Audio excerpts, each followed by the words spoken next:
I didn't know Rob was going to be here, but I thought I'd like to introduce my wife, Elizabeth, and she and I we do a lot of teaching together, and she's going to read an essay she wrote about Thanksgiving. Next week is Thanksgiving time, and it actually is very applicable to Rob and the whole time, the venture and the issue that this church has gone through with the loss of their daughter. And so, Elizabeth, read for us. Thank you, and it's lovely to be here. And I want you to know, growing up, I thought that all pastors' wives could sing. And then I became one. I knew that not to be true. But I realized that God has given me a voice through my writing. And it is my desire that He uses that writing to encourage all who get to hear or read it. So this piece is called Giving Thanks and All That. It is good to give thanks to the Lord, to sing praises to your name, O Most High, to declare your steadfast love in the morning and your faithfulness by night. Psalm 92, verses 1 to 2. Some people might venture through their entire life without encountering someone they believe to be absolutely extraordinary. I am not one of those people. I want to tell you about a young man who falls smack dab into this distinguished category, who made a profound impact in the life of everyone in the brief time we were allowed to know him. Our son James was born with a broken heart, but he was graced with an indomitable spirit nothing could shatter. Congenital heart disease plagued his existence from the moment he took his first breath in the birthing suite at Bethesda Hospital until he surrendered his last one in a drab corner of Boca Regional 11 years ago. James came built with a capacity to endure multiple open heart surgeries, pacemakers, biopsies, and a heart transplant, all before he blew out the candles at his 5-year-old birthday bash. By then, 20 or more scars riddled his chest in a haphazard formation of incisions. But somehow, none of them caused him to ever throw himself a pity party. He simply refused to have one of those. James understood that life itself was an extraordinary gift, and he could not waste one moment on anything less than celebration. He laughed out loud every chance he got, and smiled with a brightness that no hardship could dim. He cheered for others at the top of his lungs and made each of his 20 cousins believe they were his absolute favorite. He relished mealtimes as if they were actually occasions to enjoy with great intensity. James whistled loudly in the shower, tucked dollar bills inside our napkins as a surprise at dinner time, and strutted back down the basketball court after making a shot as if he had just conquered the world. He had every reason to be grouchy, miserable, and self-centered. Routine invasive biopsies were painful. Fistfuls of anti-rejection medications were a nuisance. Doctors were always probing and questioning and examining. But for James, life was an exhilarating adventure worth living, worthy of celebration, worthy of gratitude. He got it. James understood long before most that life was supposed to be celebrated no matter what. He could have been a mean-spirited boy, but he had no time for that sort of nonsense. He lived the way I long to live, joyful, thankful, grateful. So how about it? What's your excuse for forgetting to be grateful, for failing to notice all the gifts sprinkled throughout life like colorful confetti? Sure, we can choose to be miserable. Of course, life hands us a raw deal at times. Naturally, we all have reasons to be self-absorbed and detached because disappointments happen and imperfections abound. But realize, we can either be a griper or be grateful. And we get to choose. We either get to be a source of joy in others' lives or a sort of a pain. I believe James would highly recommend the second alternative. 2 weeks ago, I returned to Gainesville with our daughter Anna, who was in a debate competition hosted by the University of Florida. I took time to drive down Archer Road, navigate the parking garage at Shands Hospital, and make my way up to the 6th floor cardiac unit. I saw the elevator where 19 years earlier, the procurement surgical team carried out an igloo containing the organ they would transplant into James' chest. I walked down the corridors where I had been traumatized, waiting for him to be released from surgery.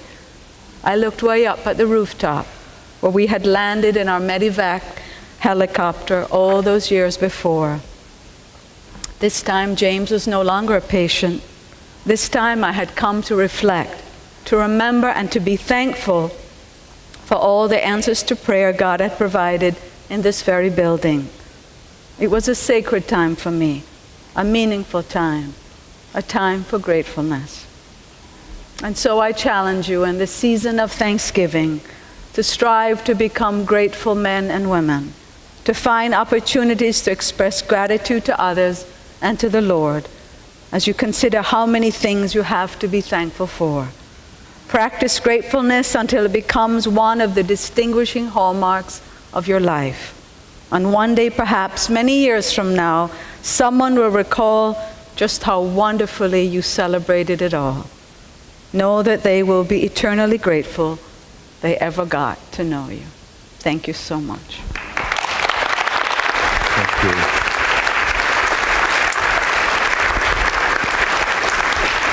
All of us work with people and with teams that are not maybe doing as well as you're doing, and because we're in a workplace, you may not know that. And I would suggest this week, coming up, today, tomorrow, and early in the next week, that you seek out people, share thankfulness, share gratitude, but also realize that some people may not be doing well during this time. Things could have happened at home. Maybe not as drastic as our story and Rob's story and Jen's story, but something else.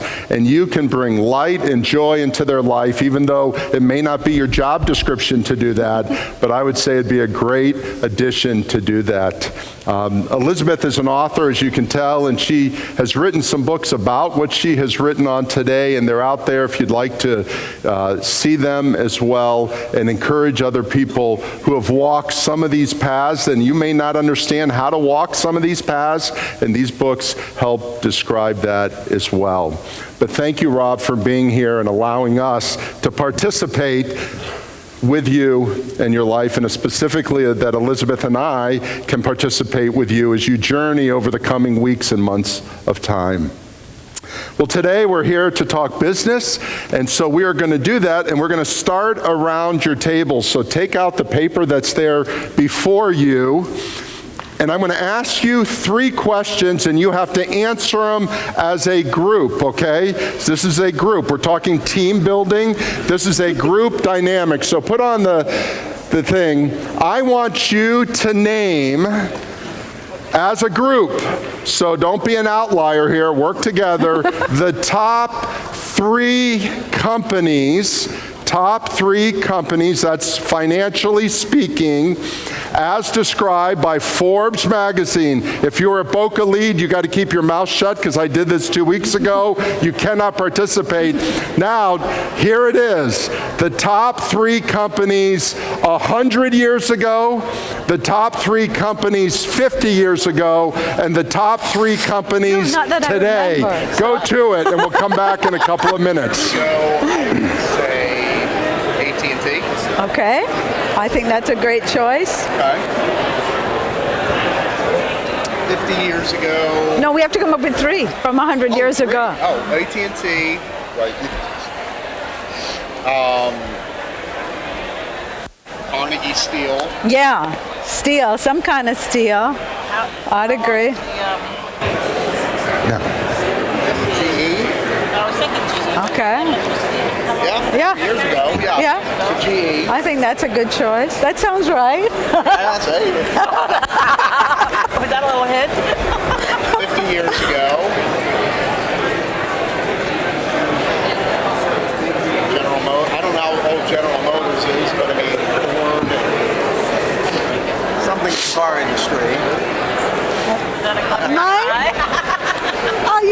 just no, I can't remember. Sony, RCA. Let's go, we'll put GM. I think that's a good choice. What about what did they tell me? 50 years ago, so we're talking 1960. IBM. IBM. That's yeah. a great one. And I know the third one, so I can't tell you. Yeah, But if you say it, I'll say it. You'll write it down. Sony, RCA. Okay, we'll put Sony, but I know that's not it. All right. No, today. I gotta say Microsoft. One more Yeah, minute. Apple, Microsoft, One more minute. and that Alphabet one. Who owns Alphabet?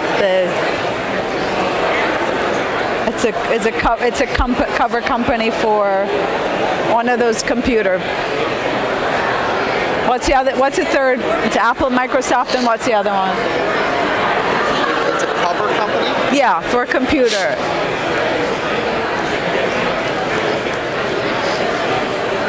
Google. Isn't Google and Alphabet? Are they the same? Oh, well, they're a search engine. Yeah. Okay. Got it. Everybody, bring your attention back to the front. Now, here is what we're going to do. Have one person represent the table. If you get all three correct, wow, okay.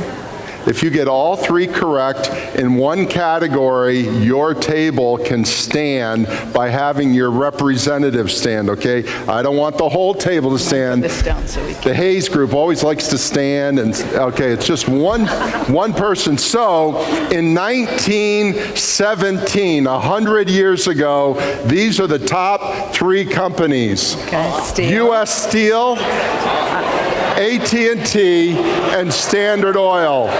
Anybody yeah, get that the right? railroads, all the railroads. Stand. If one person at your table stand, if you got Anybody all get it? three Isn't correct. that something? Anybody? Nobody. No one. Wow. Did you get it right? You got two. Two doesn't count. He says two doesn't If you count. got two right, that's 66%. That's failing, I think, in school. Okay, let's see if you're better 50 years ago. 50 years ago, IBM, AT&T, and Kodak. Did anybody get those right? All three. Wow. Wow. You're business people. Nobody got Kodak. Okay, listen up. We're going to talk about Kodak in a minute. It barely exists now, doesn't it? I mean, there used to be songs by Simon and Garfunkel about Kodak, right? Kodachrome, they're gone. I mean, they still exist a little bit. Of course, IBM and AT&T exist. Okay, now someone has to stand for today, I hope. If your table gets these three, bring them up. Apple, Alphabet, or Google, Yeah, go ahead, stand and up. Microsoft. Did you get it right? Stand up if you got it right. Wait, stand up. Wow. 5 tables, congratulations. Rob, you don't even Wow, see that's you. good, okay. All right, oh, you got it too. Oh, good. Look at this. The pastor's table got it right, and you guys didn't get it. I love it. Good, okay. Just a little fun to have as we look and to realize that just because you're here today doesn't mean you'll be here tomorrow as a business. And if you look at there's a great article in Forbes a couple of weeks ago about this because it's the 100th anniversary of Forbes magazine. That's why they were doing the 100 years, 50 years. And to realize the top 50 companies, most of them are gone from 50 years ago. It's just incredible. And there's only 2 companies that are in both of all 3 lists. That's AT&T and GE. Of the top 50 companies, only 2 were in all 3 lists. But What I want to look at today, we're going to look at team building, but before we do, I want to give you a couple of thoughts. For those of you who are younger in this room, and I like the age diversity in this room. We have some high schoolers in this room, some interns in this room, millennials, some of us are in our middle ages and even older than that. But I want to talk about leadership and deal with a few of the myths about leadership. Can we do it? And they're right on you so you can fill it out. So if you don't get it, you can give it to someone else. Myth number one, I can't lead if I am not at the top. We have a belief here at Lauderdale Lead that leadership can be from any chair in the organization. Any chair can lead, and the reality is, any chair cannot be a leader as well. You can be a leader whichever chair you sit in. When I get to the top, then I'll learn to lead. Can I tell you, now is the time to learn to lead. If you wait till you're in front of people, you're in charge of people, I got to tell you, it's a little too late. Now, yes, we all learn on the job. Yes, we all learn new things about what our tasks are. But if you wait to learn to lead people, lead teams, lead another person until you're the leader over them, that's kind of called Peter principle. You have been raised above your abilities, and you will probably be brought back down. Now is the time to learn. Number three, another myth, if I were on the top, then people would follow me. Is that true? The answer is no. It is not necessarily true. Because you sit at the top chair, the corner office, in charge of that division does not necessarily mean that people will follow you. Fourth, when I get to the top, I will no longer be limited. I will be in control, and I will be able to reach my potential. That is so false. If I can just tell you, you will never be in control. Can I tell you that? You will never. I'm looking at presidents across here and CEOs and CFOs. Are you in control? No, you are never in control. You can be more in control than other times, and there's better times, but there are economic things that occur in Washington. There are disasters that occur in a London underground tube that are going to control what you do and what your stock values are and who you are and how it works and how you spend your money. Because a guy with a shoelace did something a few years ago. You and I take our shoes off every time we enter an airport. Because one guy with a shoelace, I mean, we have no control. So don't think that because you're at the top, you'll have control. Number five, last myth, if I can't get to the top, then I'm not even going to try to lead. And that is a sad thing if that is your attitude, that you will only lead because this country, your company, your family needs leaders. And how many times can a child, I mean, we're dealing with organizations here that work with children. Many times the children lead the parents in the best sense of the word. You can lead people, or you can choose not to lead people, but it doesn't matter where you sit when you do, because you'll have an opportunity to rise. And young adults who are in this, and young people, millennials, learn to lead now, become a leader, and it will help you through your whole organizational life. So let's look at 4 things that will help you in building a team. The topic today is developing your team. And again, whether you sit at the head of the table of your team or not, these 4 things are very important. You can take them back to your team. You could start implementing them. And I have them there in 4 sentences, and I have the 4 things blocked out so you can write them out. Let me give you the first one. The first one is clarity. Being clear. Clarity is key to the team. If I falter most when it comes to my own personal leadership, it's when I think things are clear and everybody else doesn't think they're clear. Have you ever had that happen? You know, I'm thinking, I'm moving ahead, I can see the future, I can see what's around the corner, and I'm moving around, and people are going, where are you going? What's going on? It's not very clear. Clarity is the ability of the process. And I use the word process. You put in there anything you want of your company, of your team, of the project you coordinate, whatever word you want to use. Clarity is the ability of the process to be communicated and understood by the team. In other words, if you guys are the team and you're the leader, does everybody understand where you guys are heading? Do you have the clarity of understanding? And it is important. Now let me hold that thought, give you the other words, and we'll kind of bring them together. The second one is alignment. Because if I'm just saying, this is where we're going, and no one else is aligned with me, what good is that? You're not just a team, you're just a leader spouting off, and everybody is going their own direction. Alignment is the arrangement of all the responsibilities and the team around the same simple process. And again, I use the word process. You put any word in there you want. Your responsibilities, your vision, whatever it may be for your team. Alignment is the arrangement of all the responsibilities and the team around that same very clear direction. We're aligned that we're going to go this way. Now let me give you the third one. The third one is focus.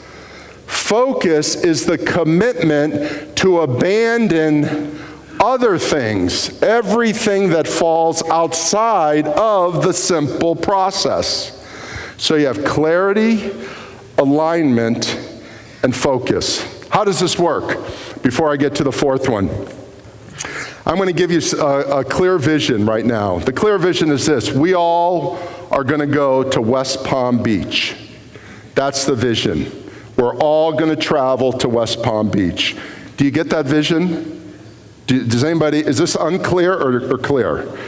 We're not going to Atlanta. We're not going to Miami. We're heading north and going to West Palm Beach. Now, the question is, are you aligned with that? Yes, you are. Okay, yes, you are aligned with that. Somehow I have convinced you that we're not going to Naples, we're not going down to Miami, we're not stopping at Boca Raton, we are going to West Palm Beach. We're all aligned to it. We're all focused on this, which means we're not traveling anywhere else but West Palm Beach. And we get it, and you think, well, that's it. But that's not it. Why? Because to get to West Palm Beach, these people over here want to go A1A, Ocean Avenue. They love the beach. They rather be at the beach, so why not drive the beach? You guys in here want to go Federal Highway. Why? Because you want to stop at the Chick-fil-A in Pompano, and then the Starbucks up in Boca, and then kind of work your way up through it. You guys here work in the industrials, so you want to go Dixie Highway. You want to kind of, just in case you get a problem with the engine, you know you got a lot of car repair shops there, and we're kind of working through, and we're going to get to West Palm Beach. This group over here says, forget all that, we're going I-95. I don't want to see anything. I just want to get out to I-95, get up to West Palm Beach as fast as I can. We all are clear, we're all aligned, we're all focused, but there's chaos. Because the fourth one is utterly important to this. And this is the one we all trip on. Because all the books tell us, be clear, have your vision, have your mission, all the rest. But this is it, movement. Movement is the sequential steps in the process that cause the team to move to greater areas of commitment, or the strategy or the goal or the process. You put in what that area of commitment is. And in other words, we have chosen that we are going to move to West Palm Beach and we decide. And whether it's decided by the boss, decided by the team, decided by the stockholders, that's a particular decision. But if you work in hospitality or whatever, you might take federal highway. If you work in recreational things, you might take federal. But if you're just going to get to West Palm Beach as fast as you can, you're going 995. And some of you may say, you know, we do need to take Dixie Highway because we do need to be near some of the car dealerships and the repair because our machines, you know, our cars not doing very well. So you decide, but everybody then agrees on that movement. But here's what usually happens. Usually as a leader of a team, you go, are we clear about this? And everybody shakes their head. Are we aligned with this? Everybody shakes their head. Are we focused? We're not going to Boynton. We're not going to stop at Boca. We're not going to, everybody's shaking their head. And then you move however you want to move. And one or two people will move with you, but you're leaving others behind. Even though they're heading to West Palm Beach, they've been left behind. And really, you see teams are destroyed even though they all believe in the vision that's on the wall. They believe the mission that's on your website. They are focused towards it, but they're not moving together. And my hope is that if you struggle with clarity, get to clarity, because if you don't have that, you got nothing. If you can't focus in on what your core values are, what your core direction is, well, you're going to lose there too. Then you got to get everybody aligned, but then get people to move together. And then you have a team that's acting like a team. And that is so important. We've all canoed with children, haven't you? You ever canoed up in North Carolina with a child? I made the mistake of getting my niece picked canoeing. Well, she stands, you know, we're going all the way over there. Well, in those, you know, Tennessee Valley Authority lakes, it's freezing. She wants to stand, she wants to do this, she wants to do that, and all of a sudden, the canoe starts to topple over, right? But the kids who could get the oars going, and the ones who could say, you go on the left side, you do the right side, let's do it in a cadence. Wow, that's unusual. Let's get it so focused that we have a cadence. My older kids, they'd be across the lake that fast. Even though I'm a smarter guy, stronger guy at the time, more aligned guy, but I had a team, specifically my two nieces, who really weren't understanding the whole situation, and I was more worried about the flipping over than even getting to the other side. And we missed the whole thing, right? So we all need to understand this. And here's why. In the early 1800s, Thomas Jefferson said, we got to find a way to get across the United States of America and its territories from the Atlantic to the Pacific. And he hired two men, a guy named Lewis and a guy named Clark. And they brought a team together and they met, I think, somewhere in Missouri. And you know how they were going to get across? They were focused, aligned, clearly. They were going to get across in canoes. They were going to cross the United States going up the Missouri River, up the Mississippi to the Missouri, and they were going to get all the way to the Pacific canoeing across. And then something happened that they didn't know would happen. The Rocky Mountains came in play. And you know what they started to do? They started to carry their canoes. They started canoeing across the mountains. They were carrying the canoes. They had to regroup as a team, and they argued, do we carry the canoes across the mountains, or do we abandon the canoes because our real alignment and focus is not to move with canoes, but to get to the Pacific Ocean? And finally, thank God, they decided to throw down the canoes and to get on horses. And when they got on horses, they made it across the Rockies and then got back into canoes in the Columbia River and following rivers, the Snake River and all those other rivers, and ended up at the Pacific Ocean. You see, the movement sometimes has to change. And you're just not quite sure when you start out on the journey what it is. But as a team, you have to adjust. Because if you don't, we would have never heard about Lewis and Clark. They would have died in the snow of the winter trying to cross the Rockies carrying their canoes. And I see so many companies carrying canoes. Oh, they got a great vision. I look on their letterhead, I go, but you're not getting there because they're canoeing when they should be on horses. They need to learn. So you as a team leader need to not just get focused, aligned, and clear. You also got to know, how are we going to move to get to the goals that we have set before us? Now, let me give you an example of this on how we can bring it all together. And I've covered this illustration because I don't trust the people in the front here. I felt there might be some theft going on, some shoplifting. So, like those UCLA guys. So, I have here a bowl of Oreos and a bowl of marshmallows. Not bad, and they're real and you can eat them afterwards, but if you come up and eat them now, you will get your hand spanked. Okay. In 1968, there was a college professor of psychology named Walter Mischel. He had a daughter who was 5 years old in kindergarten, and he wanted to do something meaningful with his 18 and 19-year-old students, so he asked the daughter's teacher, could he come in and perform a test with the kids? And the test was a delayed gratification test. In other words, he put one 18-year-old with one 5-year-old, put in front of the 5-year-old these two things and said, you can have 2 Oreos or 2 marshmallows, and he actually had a thing of candy too, or 2 candies right now. Take them, they're yours. And the kids would choose which one they wanted.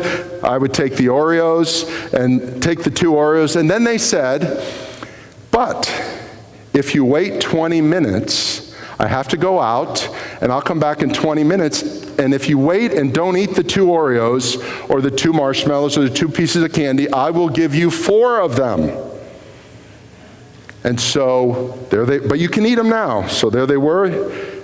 The student left, the student came back, and then they recorded whether they ate them or didn't eat them.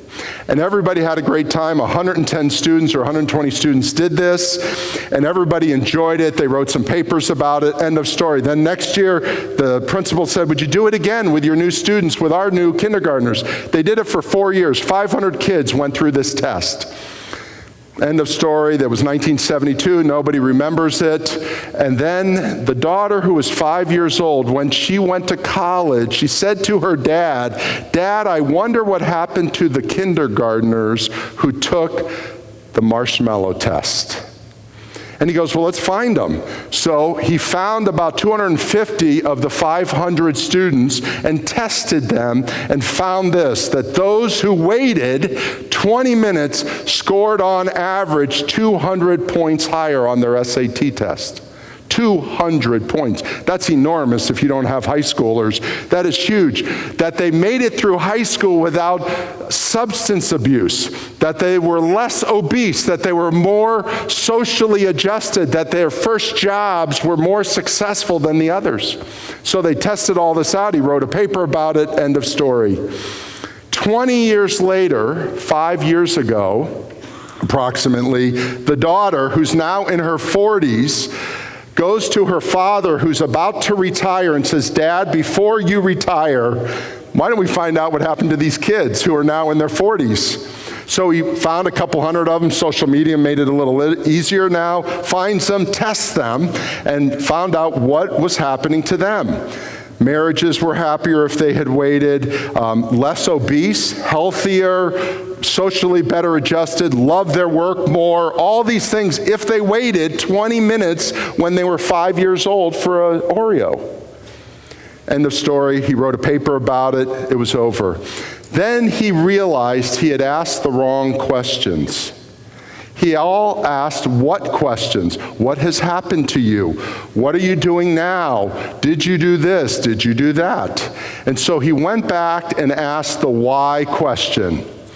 Why did you eat the Oreos, or why did you wait the 20 minutes? And he went back to about 250 of the people that he found who are now in their mid-40s, and this was the predominant answer. It was whether the 5-year-old trusted the 18-year-old to come back and give them 2 more marshmallows, 2 2 more cookies or 2 more candies.